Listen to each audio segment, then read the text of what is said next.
जैसे ही सूरज डूबता है, मार्कस घने जंगल में पैदल यात्रा करता है।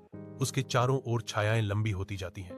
वह रुकता है, अपना फोन निकालता है, लेकिन उसे कोई सिग्नल नहीं कि कठोर वास्तविकता का सामना करना पड़ता है। उसके चेहरे पर एक शिकन आती है, लेकिन वह फोन को जेब में डाल लेता है। उसका संकल्प छाती हुई अंधेरी के खिलाफ और मजबूत हो जाता है। अटल दृढ़ संकल्प के साथ मार्कस आगे बढ़ता है, छायादार जंगलों में और गहराई तक गायब हो जाता है। जंगल की धुंधली रोशनी में मार्कस गिर जाता है और उसकी चीजें ऊबड़ खाबड़ जमीन पर बिखर जाती हैं। जैसे जैसे छाया लंबी होती है और जंगल गहरा होता जाता है, मार्कस बेतहाशा अपने बिखरे हुए सामान को इकट्ठा करता है। उसकी सांस उखड़ रही है, उसका चेहरा पीला पड़ जाता है। जब वह अपने फोन को देखता है, स्क्रीन खाली और बेजान है। जंगल में खो गया मार्कस वापस जाने का रास्ता खोजने के लिए संघर्ष कर रहा है।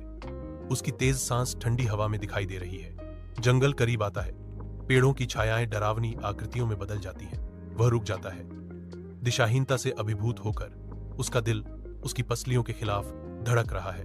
उसके पीछे एक अचानक सरसराहट उसे घुमा देती है।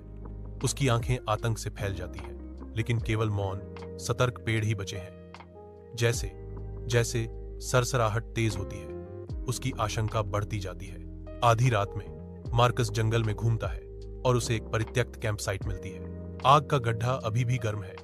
वह चारों ओर देखता है, डर उसे जकड़ लेता है। मार्कस अंधेरे में चिल्लाता है, उसकी आवाज कांप रही है। हेलो, क्या कोई है वहां?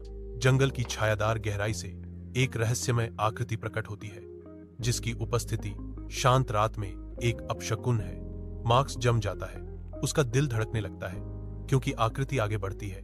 हर कदम तनाव से भरा होता है। उस आकृति की आवाज रात में गूंजती है, मार्कस को हड्डी तक ठंडा कर देती है।